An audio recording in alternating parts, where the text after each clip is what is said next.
there. It's me. Sorry. On July 14, 1995, 13-year-old Thad Phillips moved into the city of Baraboo, Wisconsin. 2 weeks later, he was laying on his neighbor's bed with almost every bone in his body fractured or crushed, as he had become the latest victim of the Bonebreaker. And what did your foot look like? Backwards. He enjoyed breaking bones. He enjoyed the sound of breaking bones. What do you mean backwards? Facing the opposite direction I should have been facing. There were 3 sheets of paper. There were 3 lists. One was called Get to Know. One was called Can Wait. And one was called Leg Thing. Let's get a call. Kid.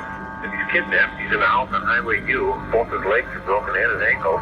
He was so calm and collected that I felt he was playing a prank. Better not be a joke. I'm sorry I got out here. He said, no, he said, just get me out here as soon as you can.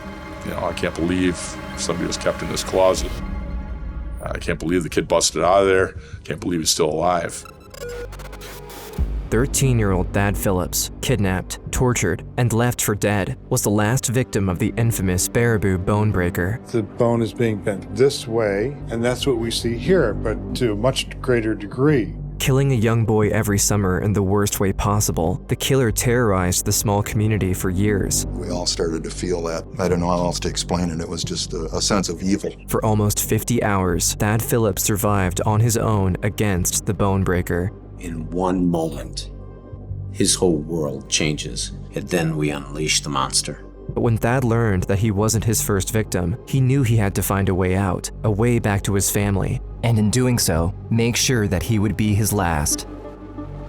Thad is a pretty straightforward kid, and he didn't want to die. So he was willing to do what it would take. In the rural town of Baraboo, Wisconsin, after the 4th of July celebration, 14-year-old Christian Steiner went to bed early. Around 10 p.m., his father took a minute to check on him, and he was sleeping in his bed. But the following day, Chris was nowhere to be found. His parents, fearing something might have happened to him, contacted the police. Their initial thought was that he probably snuck out, as it was the 4th of July weekend after all. But after they noticed that the usually locked patio door was left open, a detective was sent to investigate their house. Within minutes, he spotted more signs of foul play, like the screen from Chris's window being cut up. On top of that, there were muddy footprints in and outside the house, of a shoe size bigger than what Chris wore. But without any other leads, the hours turned into days, until the 10th of July, when the police made a grim discovery. We found a body floating, partially submerged. It was immediately apparent that the body was in very poor condition. It was an advanced state of decomposition.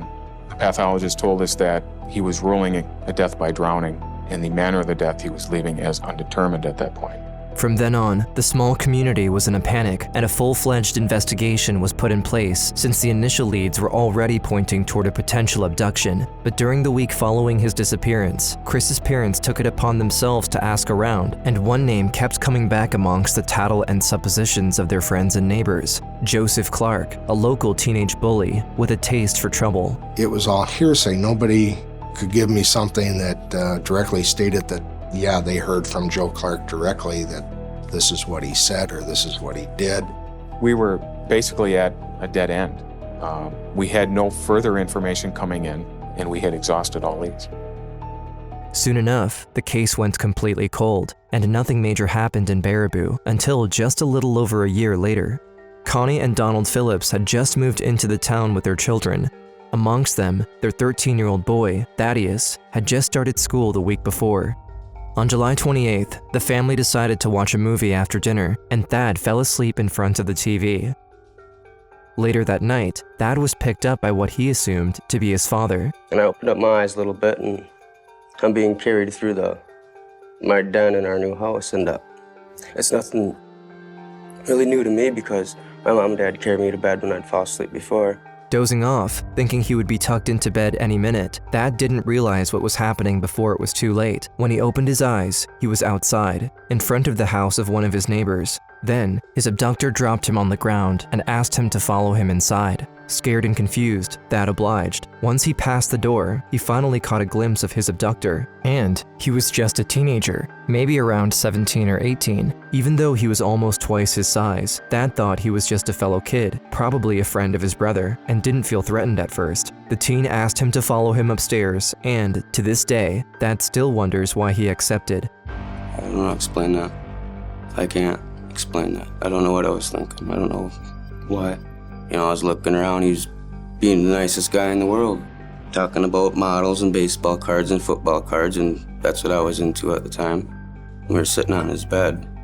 He was sitting next to me, and just all of a sudden he stood up.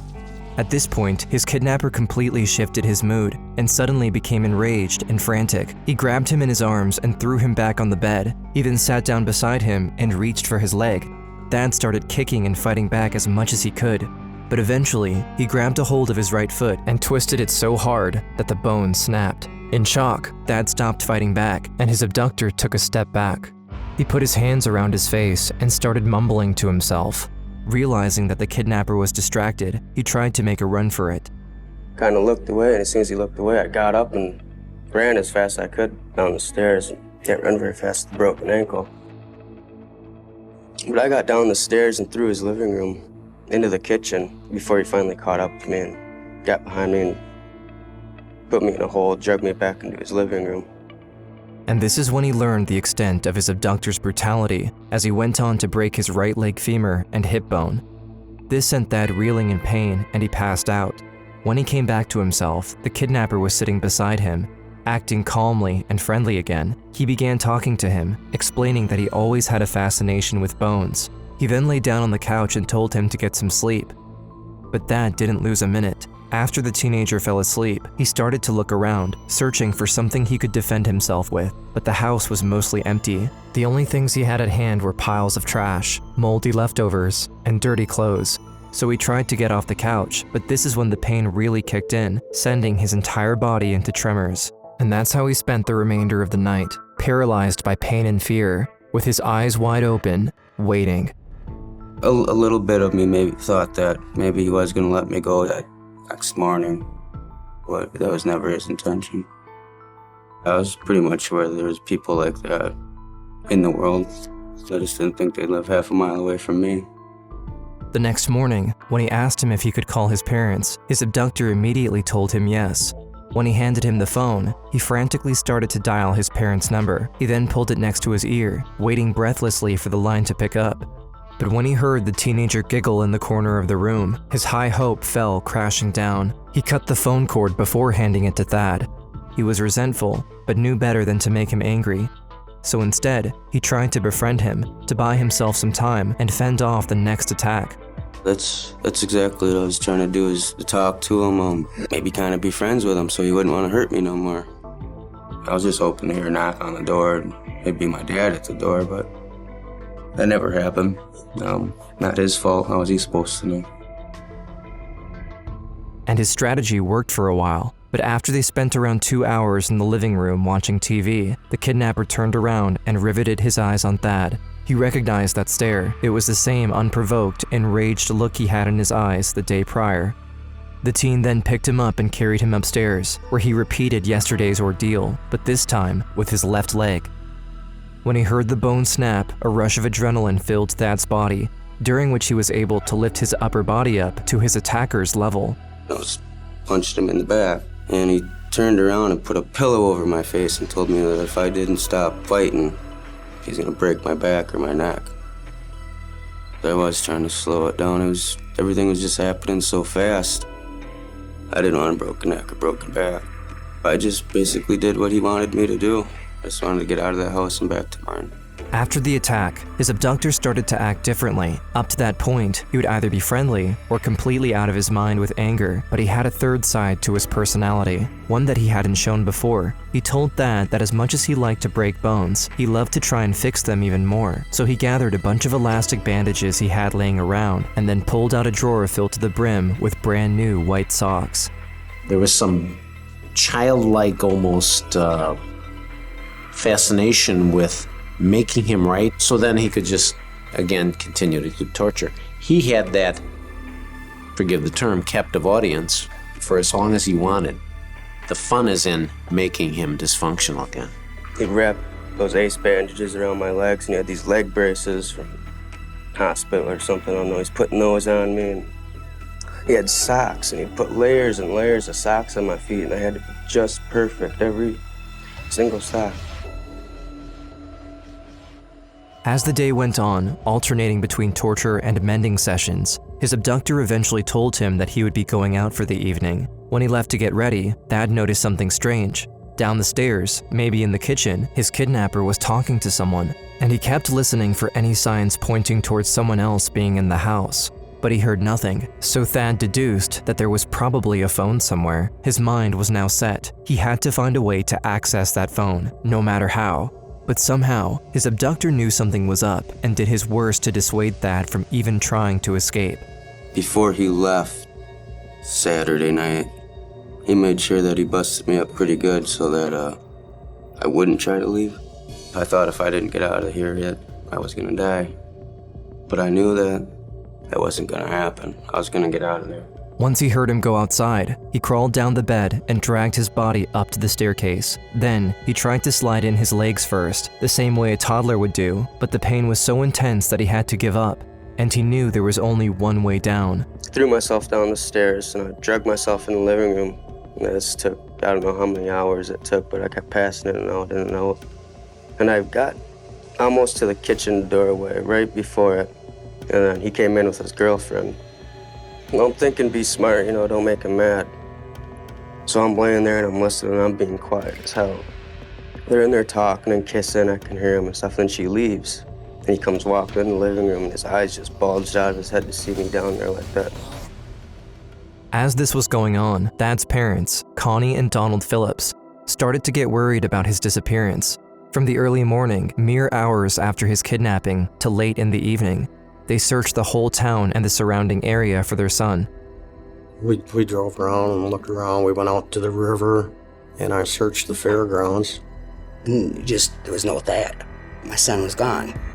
They did their best to find him on their own, but it was a fair weekend and thought that maybe he was just out with some friends somewhere. There were no signs of foul play in their house. The only weird thing they noticed was that the light in the kitchen was left on, and usually they turned it off before going to bed. But in retrospect, Donald admits that he committed one crucial mistake.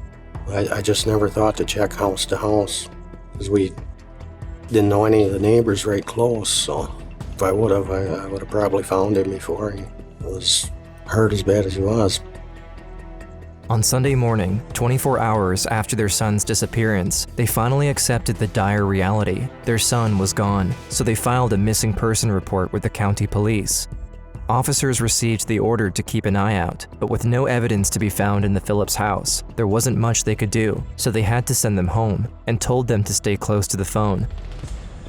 I was looking out the windows, waiting for the phone to ring. Just couldn't believe it was going on. What was going on? I didn't know what to think. I just wanted to hear from him. It was just hell. That same day, Thad woke up late in the morning. The first thing he thought of was what his abductor told him the night before, that what he went through so far was only a warm-up, and that soon enough, he would have to pay for attempting to escape. He's really trying to do some damage now because of what I did the night before. I almost got away. He's jumping on my legs with his knees, and I was just trying to talk to him to keep him away from me, stop from busting my legs up some more. And I asked him if he'd done this to anybody else, and he said, yeah. Probably assuming that Thad wouldn't survive another day under his watch, he told him the names of some of his past victims, but then his eyes filled up with rage. Thad just shut down and blocked in his mind what was going on, and all he was focused on was surviving. What did he have left? He had his mind. He was waiting for his girlfriend to come, and I knew this. I don't know how I knew. Can't remember how I knew. And I'd say, oh, I can hear something. He'd jump up, and he'd go run over to another window and go look out. Oh, she wasn't there. Unbeknownst to Thad, the internal damage done by the repeated fractures and displacement of his bones caused internal bleeding to build up inside his legs. This condition can rapidly become deadly if left unchecked, so Thad continued to pretend he heard her arrive to create some moments of respite in between the attacks. This stalled his attacker until he actually heard her coming into the driveway. So he grabbed him and locked him up in a closet. Trapped, Thad was out of options. After an hour or so, he noticed how the pain in his legs kept getting worse and worse. He needed to find a way out of the closet, so he started looking around at the piles of trash and junk surrounding him. I wanted to get out of the closet, get back down the stairs to that phone. I started looking around and digging through stuff, and I found an old wooden electric guitar. I busted a panel off the door and was able to unlock it. And I remember when I busted the panel off the door, first thing that went through my head was, oh, you busted the door. No hesitation about making a break for it. From this point on, Thad knew what he needed to do. He repeated the same exact step he did the day before. But this time, with absolutely no hesitation, even when he had to face the staircase again, he went all in, knowing this was probably his last chance at survival. Pulled myself out, threw myself down the stairs again, moved myself a foot, pass out, moved myself a foot, pass out. Finally, I'm into the kitchen. Luckily for me, he had a big, long, windy cord on the phone that hung way low. I jiggled the cord real hard and had the receiver come down. Luckily for me, thing is the buttons were on the phone down here instead of up there. So I was able to call 911. I was gonna call, yes. He's kidnapped. He's in the house on Highway U. Both his legs are broken and his ankle. Yeah, better not be a joke. I'm sorry I got out here. He said, no, just get me out of here as soon as you can. Minutes later, the police arrived at the house. Okay, the officers are there. Hold on. Stay on with me, though, okay? Police! Dad? We're here. Wait, anybody else here with you? Nope, just me. You know, I can't believe somebody was kept in this closet. I can't believe the kid busted out of there. Can't believe he's still alive. In the ambulance, Thad was informed that, due to internal bleeding, he would have died in about 2 hours if his injuries would have been left unchecked. Once at the hospital, he was reunited with his parents. And the first thing Thad told them was that he wasn't the first of his victims. I couldn't remember, but I knew I think I remembered it was Chris and it started with an S. So me and my dad were flipping through the phone book and he's reading off all the S last names and he said Steiner and I said, yep, that's it, it's the one. Later that night, police arrested a suspect in a bar, 18-year-old Joseph Clark, the same person they suspected to be involved in the murder of Chris Steiner about a year earlier. Following this event, his case was reopened and his body was exhumed so the police could produce x-rays of his legs. This would be Thad and this would be Chris. These two fractures have almost identical mechanisms of injury in the sense that the bone is being bent this way, and that's what we see here, but to a much greater degree. Due to the reopening of Chris's case, the procedures took over a year to get to trial. During that time, Thad went through multiple surgeries as the doctors were trying to put his broken legs and hips back together. But during the entirety of his treatment, he only had one thing in mind. I couldn't wait to get up there and testify against him. I wanted to do it. I wasn't scared at all. At the trial, he revealed everything, starting with Joe's mention of his past victim, Chris Steiner. Then he went on to explain his own ordeal. And what did your foot look like? Backwards. What do you mean backwards? Facing the opposite direction. Should have been facing. Joe's attorney chose to plea for an insanity defense. Under oath, Joe told the jury that he had no recollection of any of the events mentioned and that Thad broke his own bones. Bringing in psychiatric experts to ascertain that his memory loss and disillusion were signs of insanity, his defense team was caught completely off guard when Patricia Barrett pulled out a dirty school notebook from the evidence bag. This book contained proof that Joe had been lying all along. There were 3 sheets of paper. There were 3 lists. One was called Get to Know. One was called Can Wait. And one was called Leg Thing. There were lists of boys on each of those. This, on top of Thad's testimony and the recent discoveries made in Chris's case, provided enough evidence to find him guilty of attempted murder and kidnapping. He was originally sentenced to 100 years in prison, but a lot can happen during one sentence, and Barrett needed more if she wanted to be sure he would stay behind bars. So she asked Thad to testify against him a second time in a trial focusing solely on Chris's case. But in a grim twist of events, Joe Clark's front door neighbor, 15-year-old Michael Hibsch, went up to Thad's door and shot him twice in the back with a hunting rifle right before the trial. Allegedly, Hibsch and Clark were good friends, and he was resentful toward Thad after the results of the first trial were released to the public. But nonetheless, Thad showed up at the second trial, injured but determined to take him down.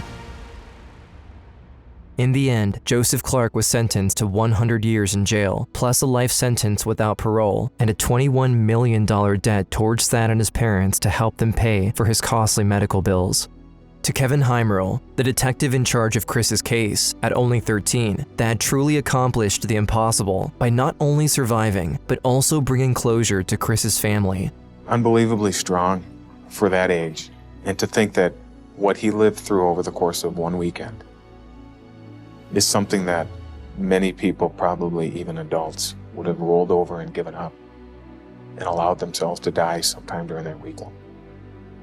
And to have to tell that story in front of so many people, not only once, but a second time, is remarkable.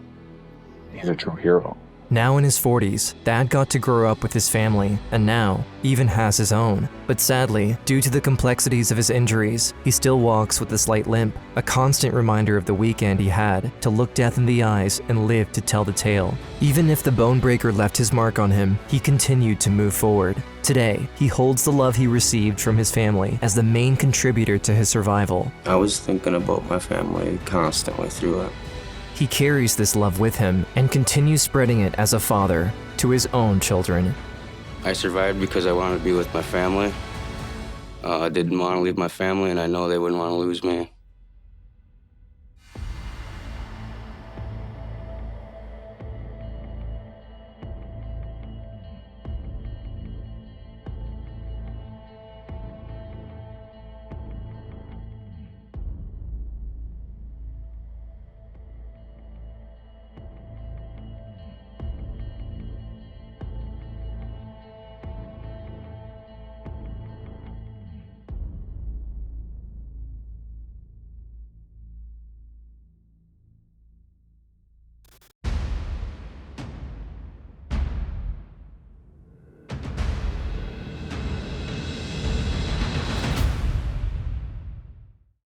I have a question. Do I really have to talk about what happened this morning again? The girl you see here is 10-year-old Robin Doan. 5 hours before this footage was recorded, Robin was sleeping in her bed at home, where she lived with her loving family. Her mother, Michelle Conrad, her stepfather, Brian, and her older brother,